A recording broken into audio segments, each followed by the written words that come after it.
super excited to announce our next speaker. Her name is Anne Francke. She's Chief Executive at Chartered Management Institute.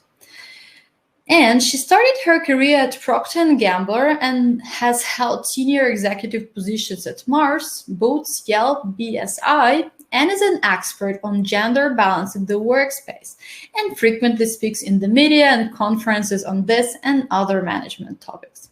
Her book on gender balance, Creating a Gender Balanced Workplace, published in September 2019, and also authored the Financial Times Guide to Management, and has been named in the top 100 women to watch in the 2015 by Female FTSA Grenfell report. She was also awarded the Mamcom Award for Outstanding Leadership of a UK professional body in 2016, as well as an Order of British Empire Award for services to workplace equality. So hello, everybody. Apologies for that technological glitch. It's always an issue. I'm delighted to be here. I'm going to share quickly now, because I realize we took some time to get here, some research that the Chartered Management Institute did around how to manage in a marathon crisis. And hopefully there'll be some very good tips for all of you. So first, just a little about CMI. We are the charitable body, professional body for management and leadership. We like to say we turn accidental managers into conscious leaders. We've been around almost 75 years. We are uniquely enabled to award Chartered Manager, and we have about 143,000 in our management and leadership community. So we ourselves practice what we preach. We're IIP Platinum certified, so that's the top 3% of organizations, and we're also in the Times top 100 companies to work for. So how do you manage in a new normal? Well, we asked over 2,300 managers and leaders and employees, and this is what they told us.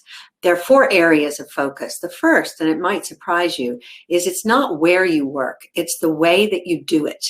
That means whether you're in a restaurant where the demand is falling and you have to close, or working virtually in a tech company, is not the main consideration. What matters most is how you are managed and led. The second thing is that mastering communication and prioritizing your employees are absolutely top of the list when it comes to getting the most from people in this crisis. The third is you'd be surprised how important culture is to engaging employees, and it is possible to create a great remote culture, and we'll give you some tips on how to do that. And the final point, which is very important, of course, for women in tech, is that it's very vital that we all redouble our commitments to inclusivity. So let's look at some of the data behind those findings. Obviously, we've seen a huge shift from people working virtually, or a blend of or hybrid working, virtual and on-site, from 22% to 48% in this crisis. So a big jump in the number of people doing that.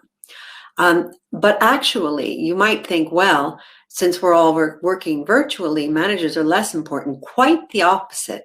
So actually, managers and leaders are much more important now than they were pre-crisis. And that's going to stay the same well into 2021. Now, the key to getting the most out of your team and boosting their productivity is to trust them. And we found significantly higher productivity where managers and leaders trusted their employees to be getting on with it no matter where they were working. And that's a vitally important thing to remember. You do not want to give people the impression that you don't trust them to be getting on with their work when they're working remotely, for example. So that's a very, very important point. Also, what this means for you is you should really understand what your objectives are, what your organizations are, and what your team objectives are. You should be thinking across teams, delegate to empower and motivate people, maintain your personal connections, and demonstrate that you are reliable. Those are all very important points. Now, how do you do this? How do you be a good manager and leader in this crisis? Well, we asked, what are the most important characteristics? And the top characteristic is clarity of communication. It is so important that you are able to be very clear in the advice and guidance that you're giving people. The second most important characteristic was honesty. That trust and honesty is so important in this crisis. And the third most important characteristic was to listen. And if you are going to be able to really find out how your team is doing, you have to ask them, how are you? What are you doing to look after yourself? And listen to their answer. That's so important, especially when we can't pick up on the body language so much because so many of us are working remotely. So these characteristics are really the top for maintaining communication and well-being when you are a manager of a team or whether you're a CEO of a company. They're vitally important. What's the role of a manager and a leader in this crisis? Well, our 2,300 managers, leaders, and employees told us that the number one wish they had was ensuring staff well-being. Now, that's a word that's been bandied about a lot, but it really means looking after not just the physical health of your employees, but their mental health. It does mean asking that question I suggested earlier, which is, how are you and what are you doing to look after yourself? And then listening to the answer. Supporting staff with their work is also incredibly important in this crisis, as is providing leadership for the team. You don't have to be the CEO to be a leader. You are leading those that you manage, and they need to hear from you, and they need to have clarity of communication and clarity of objectives. These are all incredibly important in this crisis. So what can you do? Well, make sure that you're communicating regularly and in an engaging and authentic manner. Remember, you're trying to inspire trust, so you have to be engaging and authentic in your approach. Tailor your approach. If you're communicating with somebody who's an introvert, that's very different than communicating with somebody who's, very energetic. If you're communicating with somebody who has personal issues, perhaps a loved one is ill, or you have to take a different style. Or perhaps you're speaking with a young person who's just joined the workplace and is struggling because they're in a house share with 6 others, or perhaps living on their own and feeling lonely. So there's lots of different employees that you will be communicating with and team members. And you also need to encourage them to look after each other and check in regularly. So make sure you do at least have a daily check-in with your team, and make sure that you have at least one-to-one check-ins with everybody that you work with at least once a week, if not more. And also, it doesn't always have to be by Zoom. Just pick up the phone. That's fine. Actually, many people prefer it because they get zoomed out. We have what we call a walk and talk, where we have an hour every day with no meetings. And if you need to talk to somebody during that time, you just go out for a walk and talk to them on the phone. So things like that are very important. And if you are struggling, please do not be afraid to ask for support. Please flag that you are, just feeling a little overwhelmed or a little anxious. That's very, very common. And make sure if you're managing people that you pick up on the signs. If people are always turning their cameras off, for example, that could be a sign that they're feeling a bit anxious. You might just want to call them on the phone and again ask, how are you and what are you doing to look after yourself? And if you are struggling, please ask for support. Please do use your employer resources and turn to your line manager and others to look to say, I need time off, or I'm struggling with my well-being. It's absolutely fine and important that you do that. Now, I mentioned that culture is incredibly important, and you can create culture remotely or in a hybrid workplace, or indeed if you're working on site. And it's all about how you behave. And the things, when we asked people, what are the things that companies are doing to create improvements in their culture, they cited a number of different behaviors.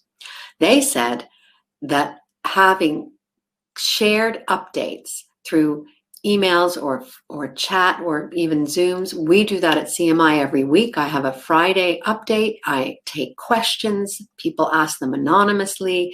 We update how everybody's doing. And it's a very, we play some games and we have some quizzes. That kind of thing is very important. Making sure that you communicate regularly and using technology to do that, enabling and embracing flexible working, respecting that people have children and pets and animals and parents that they need to look after, and giving them the time to do that during the workday is very important.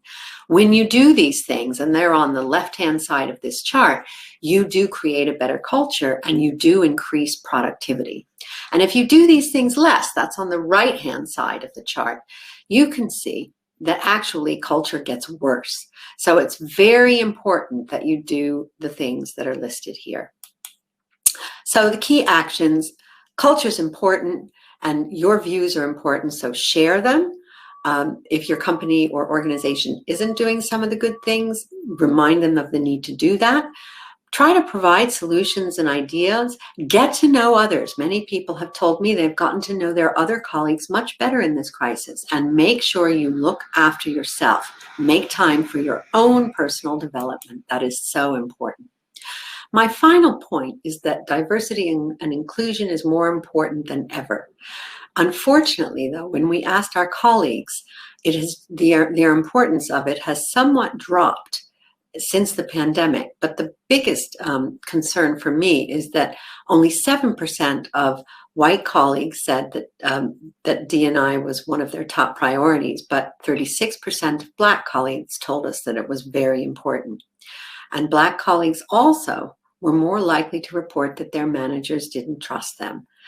The other thing we found is that working mothers are getting less communication from their line managers than others. And I think it's probably because they're either too busy also trying to cope with looking after kids, and also because managers sometimes assume that they don't want to be spoken with because they're struggling to look after the kids. It's really important that you reach out to the working mothers in your organization and ask them and allow them to fit their kids into their workday schedule. If they need to take a break to do the school run or help with homework, it's just very important that you let them do that. And of course, Gen Z have been hit, the young people, very hard by this crisis. They are worried about their job security, and they're often in less positive circumstances in their work. And so you just do need to be mindful of their needs.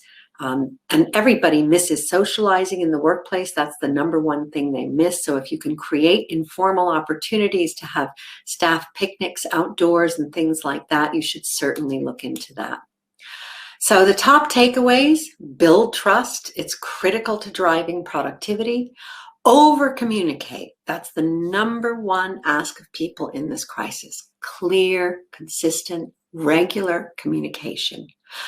Manage people's mental health and make sure you ask, what are you doing to look after yourself today? Look for the cues that people might be suffering anxiety and encourage them to speak out and seek help. Model the right behaviors to create a strong culture. No matter where you are working, you can improve your culture in this crisis. And finally, please don't forget, whether it's for women, whether it's for diverse ethnic minorities, whether it's for young people, please be a champion of diversity and inclusion. So thank you for listening to me. Those are my top tips. And I think we started a little late, but if we do have time for questions, happy to take any, or you can always find out more and get more free resources on our website, which is listed here. Thanks for listening. Hi, Anne. That was really great presentation. I'm happy it worked. There are many tips to take, and I'm sure people were taking screenshots and taking notes on that. I really loved your last point that you said that regardless where you're supporting women, it's important that we make sure that we are diverse and inclusive, and in times like this to provide our full support to those in need. And it's not too much over communicating, right? You can never over communicate. It's exactly. I loved your point. People are telling excellent presentation. It was amazing session, and Thank you very much. And you shared some resources where people can find more. Fortunately, we must continue. It was great to have you with us, and I'm very happy that you managed to masterfully manage with hopping. Now we're going to have you more at our events if you have time for us. I know you're super busy. Thank you very much, and I'm wishing you a great evening. Thank you. Thank you. Bye-bye. Bye.